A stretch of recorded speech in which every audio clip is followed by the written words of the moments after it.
Zdravím vás po druhýkrát. Takže v mojom druhom videu si ukážeme, ako z tej stupnice, ktorú sme si poslednýkrát ukazovali, to bolo C-dur, ako z nej vytvoriť nejakú skladbu. Dáme niečo úplne jednoduché, nejakú detskú. Na začiatok stačí. Takže aby sme si pripomenuli stupnica C-dur.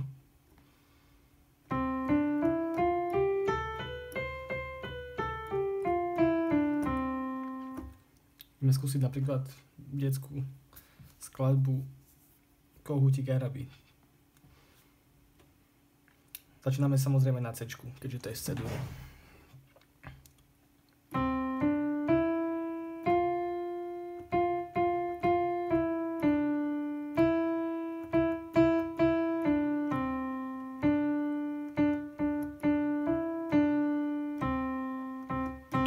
Tu som nemusel ani nejako miešať ten prstoklad, keďže je to veľmi jednoduché. A pre takých šikovnejších, ktorým to ide dobre, tak môžeme si do toho zapojiť aj ľavú ruku. Dáme si akord, C-dur, základ. Teraz tam obrat F-duru, to si potom ukážeme neskôr ešte ako.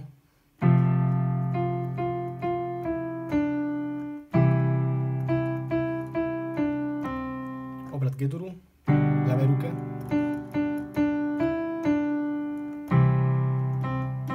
Takže aby som s tou rukou nelietal, že C-dur, F-dur, G-dur, C-dur, preto existujú tie obraty v ľavej ruke. Takže jednoduchá melódia. Skúste. Ďakujem.